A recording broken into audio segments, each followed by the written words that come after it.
Well, welcome to this video. This is the three common mistakes in estate planning. This is Mario Godoy and Stephen Novak with the Estate and Probate Legal Group. Steve, you just want to say a quick hello?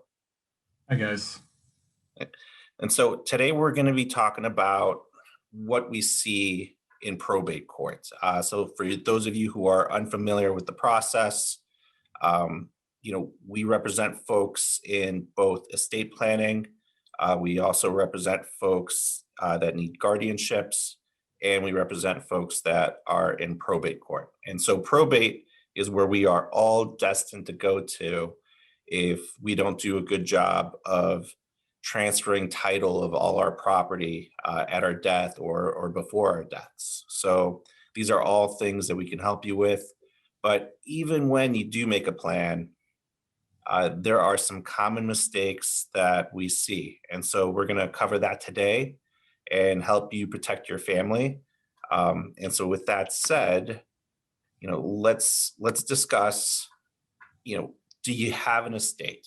So this is a common question that we get often from folks because it sounds like a very fancy word. And it is. It is a formal term. It's a formal word that describes all the property that is in your name only, things that you solely own that are not transferred to someone else at your death. And so anything that comprises in that becomes your estate, and that's what you open up in probate court. And so one other thing is that folks often make a mistake and think that everyone thinks that an estate plan only deals with death. But what we see in guardianship, what we've seen happen in instances where family members become disabled is that a great estate plan contemplates both issues that you will deal with in your lifetime and also with after death planning. So it should really comprise of two different things. And this is why you need to revisit your estate plan every couple of years, because as your life changes, as your needs change, your estate plan needs to be updated. So let's talk about the components as far as lifetime planning.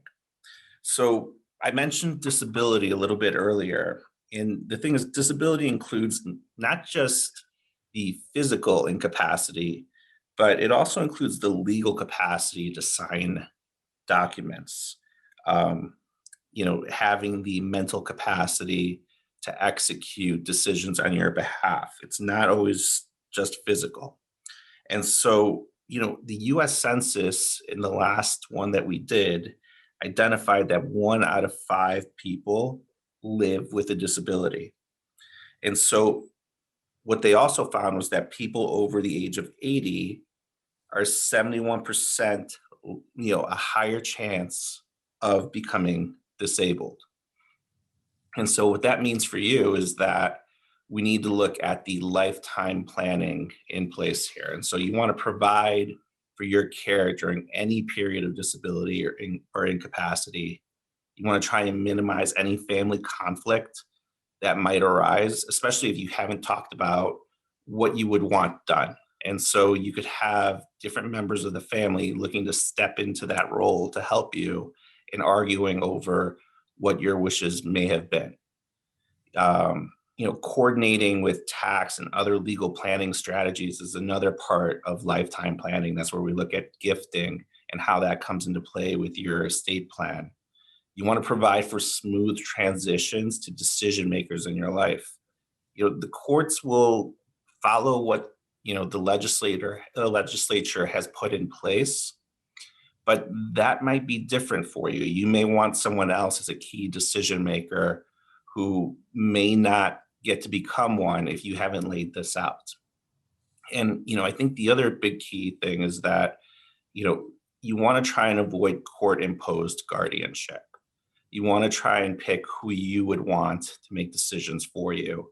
Now, Steve deals with the big context of guardianships. I don't know, Steve, is there anything that you might be able to add to that topic? Yeah, absolutely. One of the things that I wanted to bring up is, we do certainly have, extensive experience in guardianship court, and, the cases vary, and generally speaking, it's not a place that you want to be. As Mario said, an estate plan, even during your life can give you the opportunity to make certain choices. And one of those important choices is, who would you want to have making decisions on your behalf?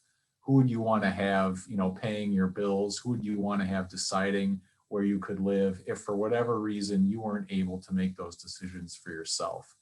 And if you've gotten an estate plan in place that takes care of those issues, then you can make those choices, and the people that you've chosen can go ahead and carry out, those decisions for you. The problem is if you haven't made those decisions, you haven't formally, whether it's a power of attorney or a trust or whatever the case may be, you haven't gone ahead and made those choices while you still had the capacity to do so. Then if there's some sort of disability, some sort of event, something bad happens to you, and now you no longer have that voice, then unfortunately, whether it's your loved ones, your family members, your friends, you're going to wind up in guardianship court. As a brief example, is even in the context of spouses, whether, say a husband and wife, is that if something happens to the husband, then the wife might still be able to make medical decisions and things like that by virtue of being a wife. But if husband needs to sign contracts, if you're in the middle of selling a house and husband is on the deed or something like that, you need husband to do legal things, to make decisions for him with finances or assets. Now wife, even though she's, his spouse, she has to go to guardianship court. She has to pay an attorney. She has to pay a bond. She has to, take all this time and all these expenses when, a relatively simple state plan that provided for lifetime planning would have taken care of that for.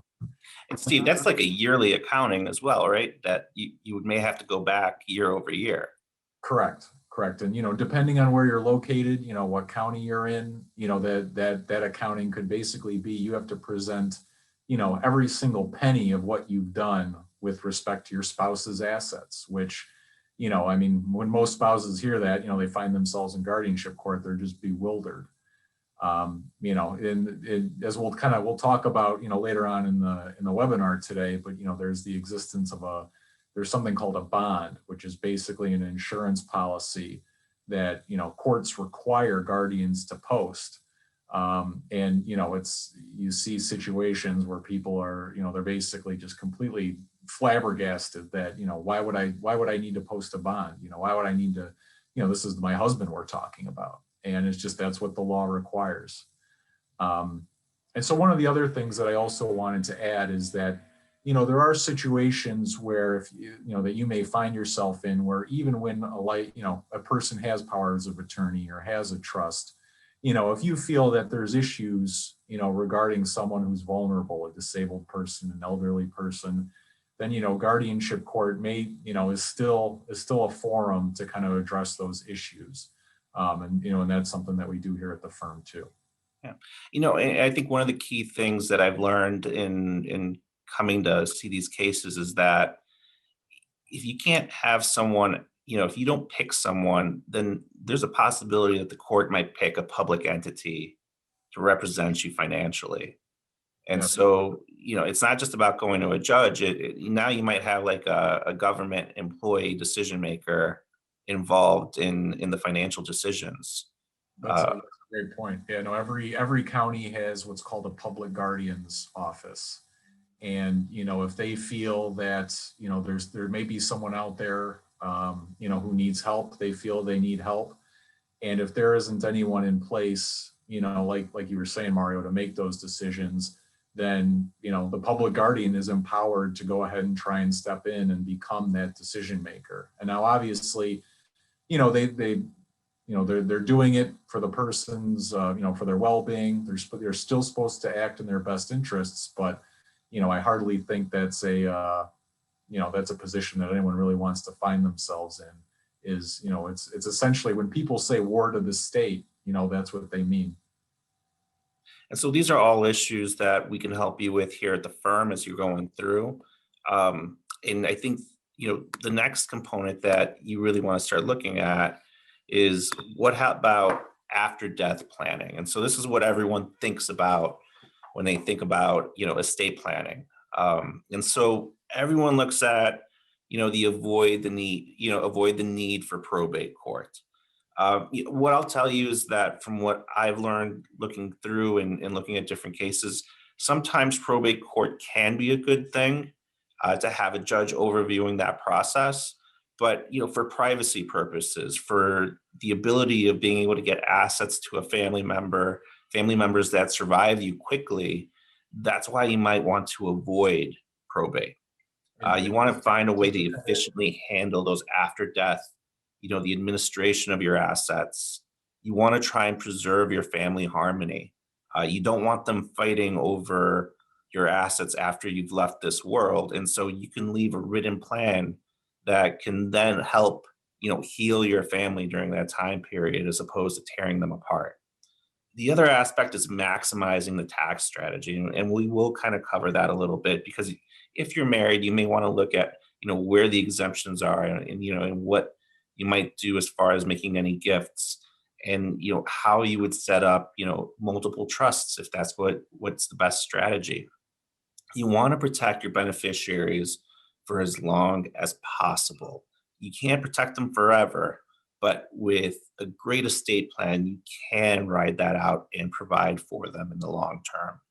And I think, one of the other benefits of after death planning is if there are minor children or, even a young adult that needs to grow into managing that asset that's being given to them.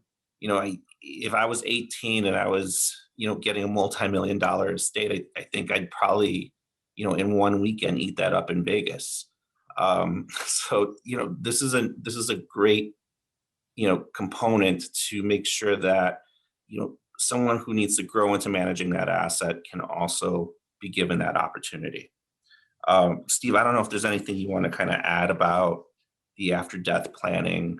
Yeah, I just wanted to touch on one of the more recent kind of examples of where it may be advantageous to avoid probate. Is I know we had a lot of frustrated clients this year when courts were closed, due to the pandemic, just because it extended kind of the time that everything took to get an estate open, to get letters of office issued, and courts handled now via Zoom, and it will be for the foreseeable future. And they've worked hard to get procedures in place, but who's to say that something might happen in the future where courts are closed or access to the courts are somehow restricted, which again kind of tacks on who knows how much time to basically getting the assets where they're supposed to go. So if you had a trust or something like that, then another plan that you could handle outside of probate court, then, that wasn't a concern for you. Yeah, I mean, and that's a great point. I think what folks don't realize is that when you open an estate, it's not as quickly as a Law and Order episode. You're not in and out in 60 minutes. You got 6 months just for the creditors to come up and say that, hey, I have a claim against the estate. And so in the midst of COVID, when things are going to be continued for the public safety and you can't get to court proceedings, then that's even longer that your family can't get into those assets and use them. And so, Steve brings up a great point on that. But, I think that existed even pre-COVID. You throw in anyone who wants to line up and make a claim or something to argue about, and now you're looking at more than 6 months before you can close out that estate of yours. And so that kind of brings us to the point of today, is that we see so much in probate court, not just in our own client list, but also, watching cases and watching other attorneys and seeing the different issues that arise. But there are three mistakes that we see over and over and over again. And so we want to make sure you do not make those mistakes. And so we're going to cover that today. So With that said, let's talk about mistake number one.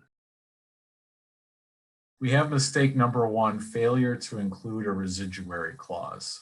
And, for anyone that has any type of background in estate planning or anything like that may shock them, but there are a lot of people out there that go ahead and create their own wills. They basically make a list of, okay, this is everything I own, and this is who I want to give it to. And then they type it up, they get it, they look online, they get it witnessed, they get it properly signed, maybe they print out a form, but it's basically just a series of specific bequests of all their assets. And what they forget is what happens if I get something else? What happens if I acquire something else? And so they don't include a residuary clause. And the residuary clause is basically, it can be a simple statement that all it says is basically any other property I may have out there that hasn't already been given away, I give to so-and-so. I give to my kids in equal shares. I give to my spouse. I give to my nieces and nephews. Whatever the case may be, it doesn't include that simple sentence. And so, all it basically does is it effectively gifts a snapshot in time. And so any property that's acquired after, and a lot of people think, okay, I can give a specific bank account. So they list out all their bank accounts, they list out all their cars. And then all of a sudden, further on down the road, there's a new bank account that crops up. Maybe they forgot to roll over an account, that they meant to consolidate everything, but they kept pushing it off. And now there's all these assets that are outside of what the will says. And if there's no residuary clause, then basically all you've done is you've given that property away to just your heirs. It's almost as if you didn't have a will with respect to that property.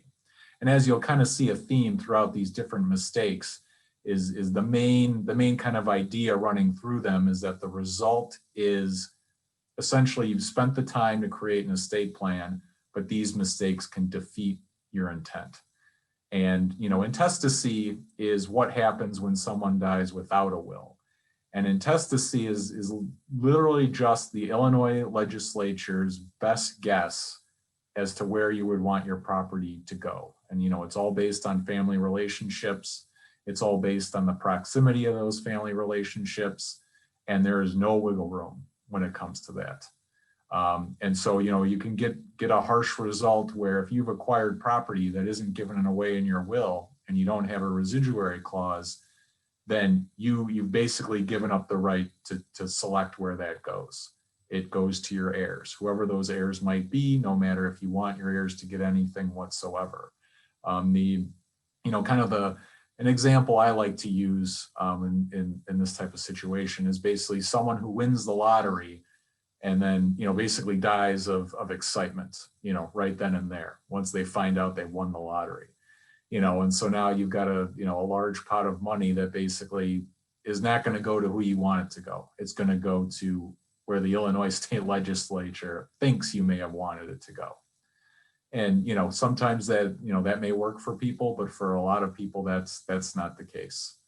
And so, and we've actually seen this where, you run into a situation where, there's gifts to certain people, but now those people are dead basically, and there's no residuary clause. So now essentially the entire estate is going to intestacy. The case I'm thinking of that we've got right now, this person has 22 heirs.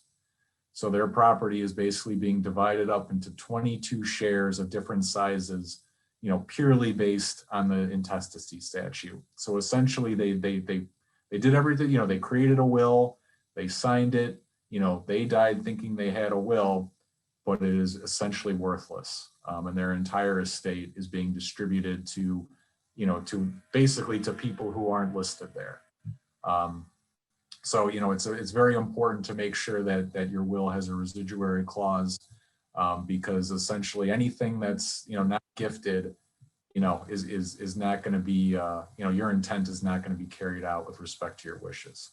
And for those maybe Adam Sandler fans, in the movie Mr. Deed, I think that that's kind of what happened, right? They find this heir.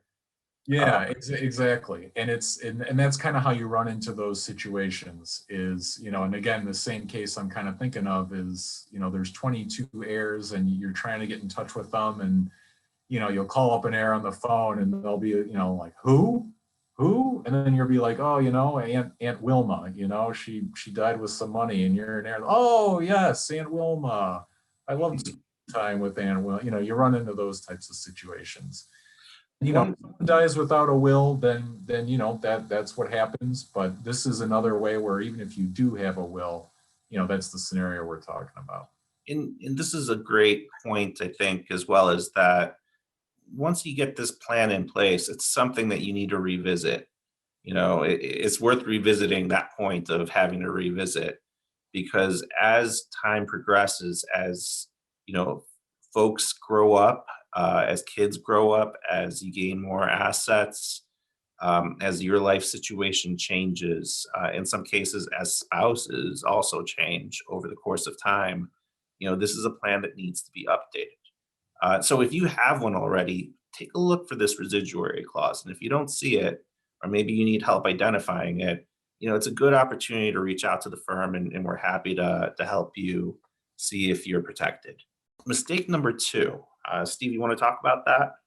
Yeah, so this is failure to complete funding and update insurance plans. And similar to mistake 1, this is a situation where, if you've gone through the trouble of creating a state plan, we want to make sure you actually retain the benefits of it. Funding and things like that, is more common when you're dealing with trusts and vehicles of that nature. We have clients who create trusts, and anybody who creates a trust is, one of the things that, if you're not doing it with the assistance of a good estate plan attorney, is you don't realize that it's that you need to fund it. There's an extra step that you need to take to fund your living trust.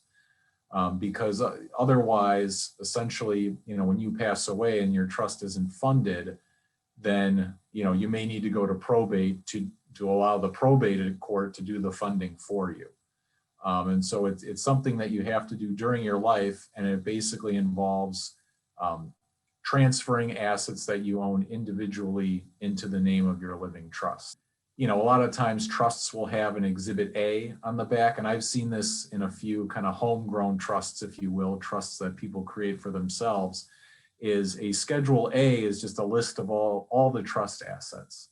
And a person feels that as long as they list all their assets in that Exhibit A, then now their trust is funded. The problem is that Exhibit A is basically useless.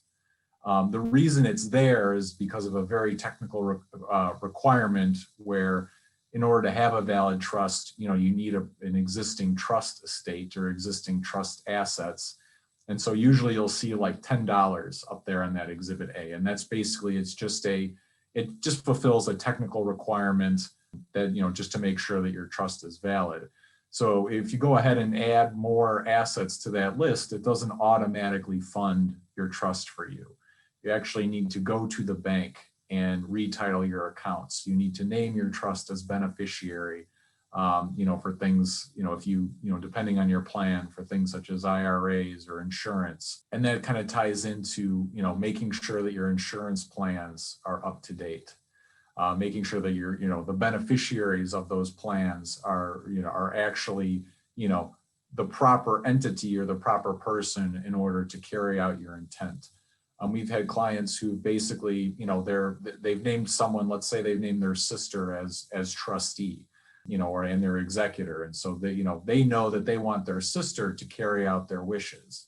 And so they'll actually name their sister as beneficiaries of their insurance plans.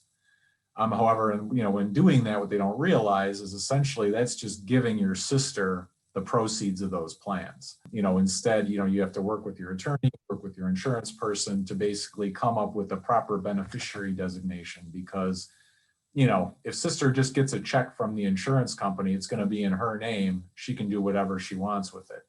Maybe she'll, give it to your children in accordance with your wishes. Maybe she won't. But according to the law, if she's the named beneficiary, that money is hers. And then, if you're kind of creating some problems, even if she is, a trustworthy person and carries out your wishes and gives that money to your children, now you run into tax problems for her because essentially she's giving away money that she otherwise would own. So there might be gift tax consequences for your sister. So it can be it's very important to basically make sure that your plan is a cohesive unit, and that plan includes insurance beneficiaries. You run into a similar situation with retirement accounts. A lot of times those assets are transferred through beneficiary designations, and you just want to make sure that and there's a lot of flexibility in all this type of stuff. You just want to make sure that your plan is working together to complete your goals. Yeah, I think one of the important things is to understand, that the insurance plans, that's a contract, right? And so they're gonna pay out to whoever that beneficiary is, irrespective of what your estate plan wishes are. And so that's why you want to team those up. And I think where I've seen this really blow up is when, that insurance plan, was purchased at a time when someone had an ex-spouse and now they have someone else, right? Or maybe they don't, but that ex-spouse will now be the beneficiary of those funds. And so that's why it's important to even go back and revisit that insurance plan as well. Yeah, and there's laws that are in place that basically, in the event of a divorce, will automatically remove a spouse, as a beneficiary from certain types of assets. But even if that's the case, you still then could wind up with no beneficiary, which is probably not what you want. Basically then the beneficiary, the funds get paid either to your estate, or then, instead of the Illinois legislature, it's now the insurance company doing their best guess. Some contracts have provisions that say if there's no beneficiary, pay it to these people. That might not be what you want. So, Mario is absolutely correct. You go through a life change such as a divorce or a marriage or something like that, you absolutely want to go ahead and revisit those beneficiary designations. And so mistake number 3. So this one is probably, probate court, you see this a lot. Basically someone will have, when they're creating a will, there is one person that they have in mind to be their executor. And that person, for whatever reason, now can't do it. And so we're basically in a situation where you've gone through the trouble of creating a will and naming an executor, but now that executor can't act. So what happens?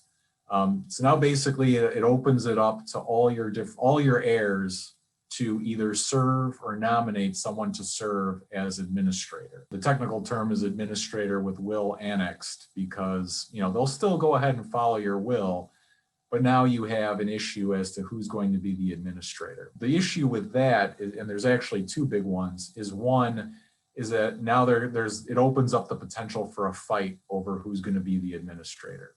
You name an executor, that person can serve. If you name a backup executor, then you basically are just adding another layer that will prevent, the possibility of some sort of battle over who's going to be the administrator. And then the second main issue is, again, I'm bringing up the bond again, is most wills waive bond, meaning that now your estate, your executor won't have to pay a bond premium. But that only applies to executors that you have named in your will. So if all your executors can't serve or have passed away, and you're dealing with an administrator, that administrator is still going to have to post a bond, is still going to have to qualify for the bond, just like anyone needs to qualify for an insurance policy. And then the premium is coming out of your estate. And depending on how big your estate is, bond premiums can be thousands of dollars per year. And so, basically going through the trouble of creating a will, naming executors, if you don't plan for a backup, then essentially you could lose one of the benefits of creating that will in the first place. One of the other aspects to think about as well is that in Illinois, at least, the law holds that only an attorney can represent the estate. Folks can typically represent themselves, but when your executor gets to court, they're really representing your estate. And so unless they are an attorney, they're going to have to go out and purchase legal services on top of, a bond if this is not set up correctly, on top of any of the litigation that goes through. And this is why it's so important that one, you skip and not make these three common mistakes, but also that you sit with someone that sees both ends of this, the pre-planning and the after death consequences, to develop the best plan for you and your family. And I would say, as kind of a tie-on to this mistake, backups are important all throughout your estate plan. Contingencies, if you will. Trying to plan for the unknown, can be difficult because, it's hard enough thinking about your own death, let alone thinking about something bad happening to your loved ones. But when it comes to even gifts in your will or in your estate plan, you want to think about, well, if something happened to this person, basically, what would I want the contingency to be? And so similar to backup executors, as you're kind of deciding how you want your property to be distributed, what gifts you want to give, thinking of contingencies for those gifts can be helpful. Just so in the unlikely event that something happens, to the original beneficiaries, then you can go ahead and make those decisions while you're still able to. You're not leaving them up to anybody else. You're able to kind of, use your power while you're alive. Well, hey, Steve, thanks for being on today.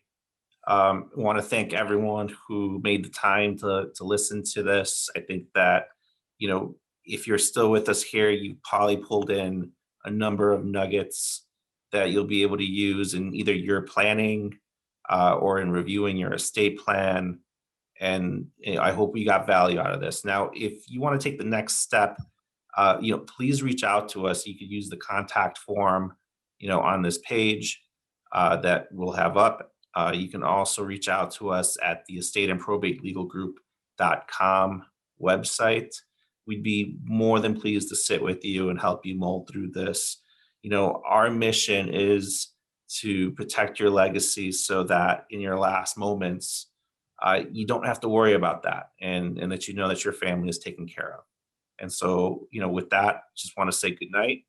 And we'll hopefully hear from you soon. Thanks, everybody.